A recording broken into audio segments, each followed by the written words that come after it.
अगले आर्टिकल पे चलते हैं, विच इज अबाउट बेलाट्रिक्स। अब ये बेलाट्रिक्स क्या करने जा रहा है? एक तो स्पेस की प्राइवेट कंपनी है, कमर्शियलाइजेशन के ऊपर फोकस कर रहे हैं, और इवन यूपीएससी ने इस बार अग्निकुल, कॉस्मोस, स्काई रूट उसके ऊपर सवाल पूछ लिए थे, आपने किए थे क्लास में, कोई डाउट नहीं उसमें।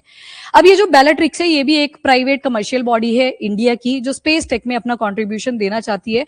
अब ये किस चीज के ऊपर फोकस कर रहे हैं? Ultra low orbit satellite. ज्यादातर क्या होता है, जो आपकी सैटेलाइट है 200 के बियॉन्ड ही आप देखोगे हमेशा, कि 200 के बियॉन्ड उनको डिप्लॉय करना शुरू कर दिया जाए। लो लेवल पे भी देखो 180 के आसपास थी जितनी हाइट पे हमने डिप्लॉय करा था। इन्होंने बोला अल्ट्रा लो ऑर्बिट सैटेलाइट हमें बनानी है। अल्ट्रा लो का मतलब है 200 से नीचे की तरफ आना है। मतलब जैसे आप एटमॉस्फेयर की लेयर देखते हो ना, ये ट्रोपोस्फेयर आया, यहाँ स्ट्रेटो आता है, मीजो आता है, थर्मोस्फेयर, और फाइनली एक्सोस्फेयर। यहाँ पे आपने देखा था कि जो स्ट्रेटोस्फेयर वाला पार्ट है, यहाँ पे आपको एयरक्राफ्ट काफी मिलते हैं। ठीक है, क्यों मिलते हैं? तो क्लाउड्स वगैरह के साथ वो स्ट्राइक नहीं करते, बीच में वेदर चेंज होता है तो सिचुएशन अलग है।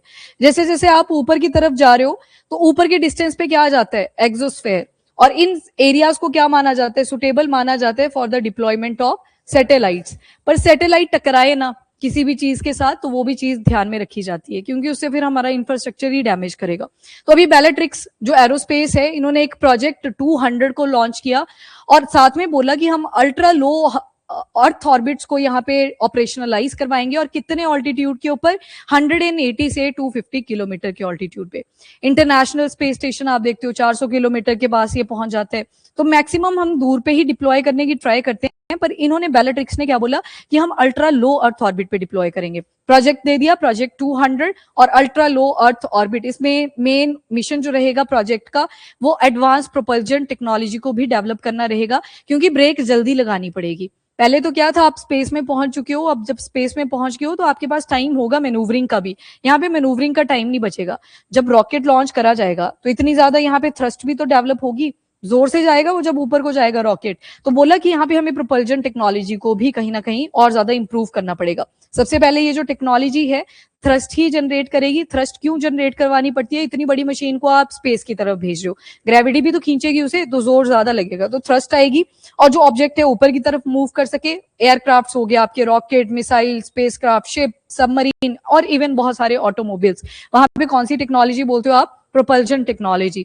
फ्यूल कैसा डिसाइड करना है, इंजन कैसा लगेगा, वो सारी चीजें इसी के अंदर काउंट करी जाती हैं। और ये ब्रेक थ्रू प्रोपल्जन टेक्नोलॉजी के ऊपर फोकस कर रहे हैं, जिसके द्वारा 200 किलोमीटर की ऑर्बिट में ये अपनी सैटेलाइट को डिप्लॉय करने की ट्राई करेंगे। अब देख लो, ये सारी आपकी एटमॉस्फेयर की लेयर आ गई, और आप क्या देख रहे हो कि थर्मोस्फेयर वाले पार्ट में लगभग यहाँ पे आपको क्या दिखाई दे रही है? अच्छा, ये लाइन भी होती है कर्मन लाइन।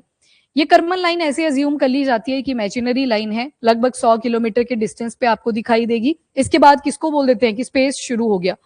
जैसे ब्लू हॉरिजॉन हो गया, स्पेस एक्स कंपनी है, ये टूरिज्म के लिए भी लेके जाती है ना लोगों को, बस इतने डिस्टेंस तक कि आगे कर्मन लाइन, बस ये है स्पेस, देखो और आ जाओ वापस। तो वो टूरिज्म के पर्पज से इसी लाइन के पास लेके जाते हैं। तो ये कर्मन लाइन जस्ट एक थ्योरेटिकल कॉन्सेप्ट है कि इसके बियॉन्ड स्पेस शुरू हो जाता है।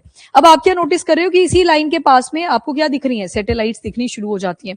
तो ऑर्बिट भी आपने दो तरह की, दो नहीं वैसे 3 तरह की आती हैं। जैसे ये अर्थ आ गया, एक इसका आता है ये वाला पार्ट पोल्स का, तो इस ऑर्बिट को भी क्या बोल दिया जाता है? Polar orbit. ऑर्बिट मतलब रास्ता, जैसे सड़क होती है उसके ऊपर बसेस व्हीकल सारे चलते हैं, वैसे ये क्या आ जाएगी? पोलर ऑर्बिट आ जाएगी। सेम ये वाला जो पार्ट है, इक्वेटर के अराउंड जो इमेजिनरी पाथवे रहेगा, इक्वेटोरियल आ गया, और जो एंगल बनाता रहेगा उसे इंक्लाइंड बोल दोगे आप। तो ये ऑर्बिट्स बनती रहती हैं। अब वैसे अभी जो बोला गया है वो बोला अल्ट्रा लो अर्थ ऑर्बिट, मतलब लो अर्थ ऑर्बिट कहाँ पे है? जो अर्थ के सिर्फ बहुत ज्यादा नजदीक रहेगी, जिसका डिस्टेंस आप शुरू कर देते हो। वैसे टेक्निकली अगर देखें, जहां पे कोई चीज सैटेलाइट के साथ टकराएगी नहीं, वो 50 किलोमीटर आ जाती है। पर जो लॉन्चेस हैं वो 200 के बाद में चलते हैं, तो 200 टू 2000 किलोमीटर तक का जो डिस्टेंस बनता है वो लो अर्थ ऑर्बिट में काउंट कर लिया जाता है। तो जब मैंने बोला लो अर्थ ऑर्बिट, तो यहाँ पे डिस्टेंस देखा 200 से, कई जगह पे 400 टू 2000 किलोमीटर भी लिखा होता है। तो ये 200 से लेके 2000 किलोमीटर तक आ गया।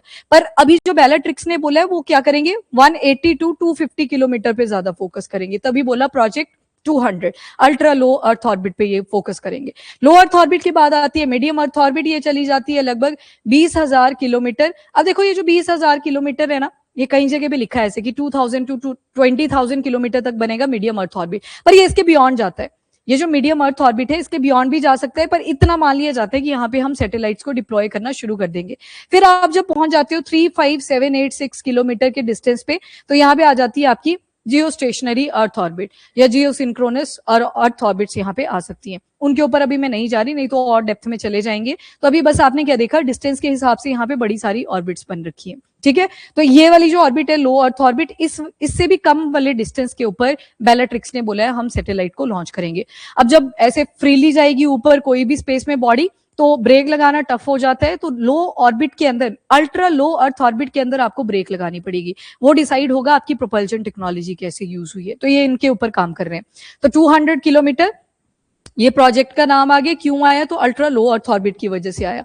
कम्युनिकेशन लेटेंसी इसे ट्राई करा गया है और ज्यादा रिड्यूस करे, ताकि जब भी इमेज को कैप्चर किया जाए वो अच्छे रेजोल्यूशन की निकल के आए। आ गया ना ये कम्युनिकेशन लेटेंसी वाला वर्ड। लेटेंसी क्या इंडिकेट करता है, मैसेज कितनी देर में ट्रांसफर हुआ।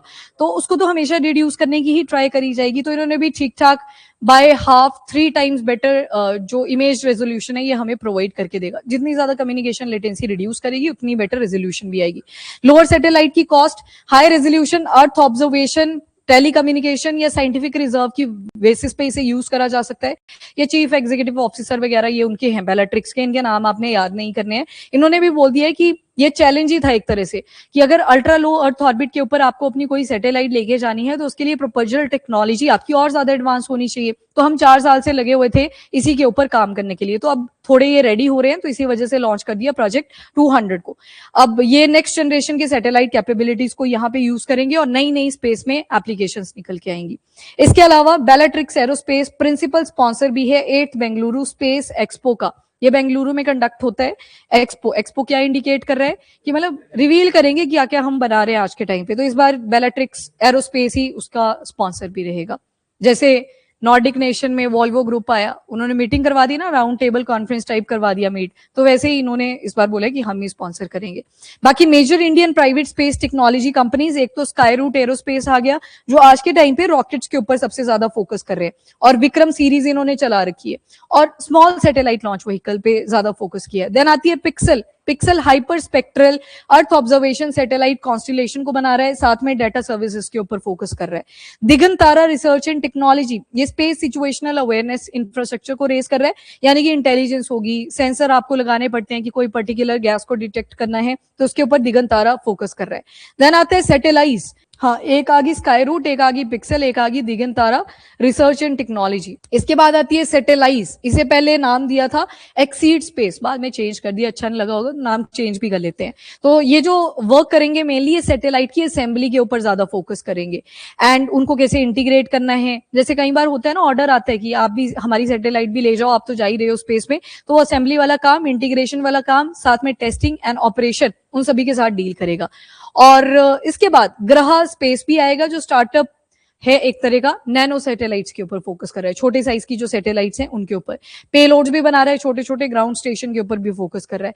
अग्निकुल कॉस्मोस आ गया, जो कि 3D प्रिंटेड रॉकेट इंजन के ऊपर काम कर रहा है इन इंडिया, और साथ ही छोटी सैटेलाइट्स लॉन्च व्हीकल को भी बना रहा है। और भी बड़े सारे प्राइवेट स्पेस प्लेयर्स हैं इंडिया के अंदर, जैसे कि ध्रुवा स्पेस आ जाएगा, ये भी सैटेलाइट सिस्टम, ग्राउंड स्टेशन और लॉन्च सर्विसेज को बना रहे हैं। इसके बाद बेलाट्रिक्स एरोस्पेस आ जाएगा, जो satellite propulsion system and launch tech के ऊपर फोकस कर रहा है।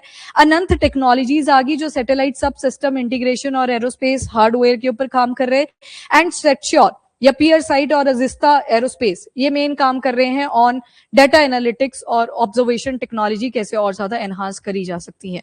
तो अभी आप क्या देख रहे हो, सारे ही लगभग आपको स्टार्टअप यहाँ पे दिखाई देंगे। अभी एफर्ट डाले जा रहे हैं कि हम कैसे अचीव कर सकते हैं इन चीजों को। कई बार सवाल आ सकता है आपके मेंस में कि इंडिया के अंदर जो स्पेस टेक्नोलॉजी में प्राइवेट इकोसिस्टम इमर्ज कर रहा है वो क्या है।